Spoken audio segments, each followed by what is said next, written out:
Hey, what's up guys, my name is Zahir. So recently I have posted a video that 5 reasons to buy Infocus Vision 3, and as you guys already know that no smartphone is perfect in that sort, and every phone has their flaws and their cons. So in that video I have tell you 5 reasons to buy Infocus Vision 3. If you haven't watched that video, the link is in the I button. And now in this video I'm going to tell you 5 reasons not to buy Infocus Vision 3. So let's begin. So guys, the number one reason is the processor. This phone has MediaTek 6737 processor. It's not as powerful as the Qualcomm Snapdragon 430 or 435, but it's good enough to day-to-day and light usage.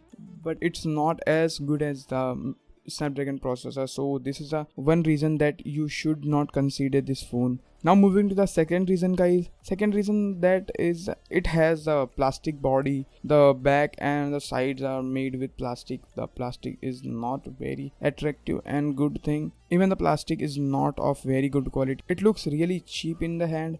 It feels really good in the hand, but by the look wise it looks really cheap by this plastic body. So this may be the reason not to buy this phone. Now moving to the next reason guys. Next reason will be cameras. This phone has 3 cameras, 2 on the rear, 1 on the front, but the front facing camera is 8 megapixel and the front facing camera is very good. There is no problem in the front facing camera and I don't have any problems with the front facing camera. But moving to the rear facing camera, the rear facing camera is not very good. As you see in the pictures, some pictures are oversaturated, some pictures are undersaturated. The dynamic range is not very good. Color accuracy is quite okay in my opinion, but the dynamic range is not good, and even in the low light situation it's pathetic in my opinion. So this will maybe a reason not to buy this phone.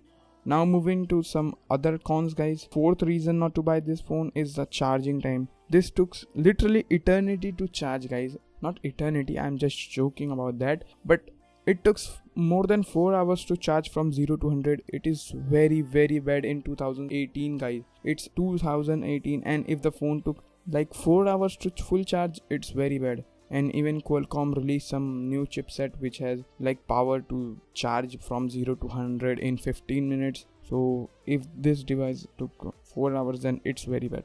Now moving to the next reason guys, and final reason not to buy this phone is the hybrid slot. This phone has only 16 GB of internal storage and they didn't even given the dedicated micro SD card slot. In India, most of the people have 2 SIM cards. One is Jio and one of their primary SIM. So they use 2 SIM cards in their phone. So they need external SD card support, or if this phone has at least 32 GB, so there is no problem. But the 16 GB is not an issue in this phone. The biggest issue is that they give the hybrid slot, so you can put either one SIM card and memory card together, or you can insert only 2 SIM cards together. So this is the biggest problem in this phone in my opinion, because I need storage. So this is the biggest problem. So this is all the reasons guys that you might avoid this phone. This is Infocus Vision 3. So I have already made lots of videos on this phone. If you are planning to buy this phone, there is also lots of good things in this phone. So if you want to know about some things, then there is a playlist at the end of this video. You will go and check out that playlist about this phone. You will get lots of information about this phone. So that's all in this video guys. I hope you like this video. If you did, and don't forget to hit that like button. Thank you so much for watching this video guys. And yeah, if you want to share this video, please share it. And please, if you haven't subscribed this channel yet, what are you doing guys? Please subscribe this channel and hit that bell notification icon too, so you will be notified when I post new videos like this one. Once again, thank you so much for watching. Bye bye.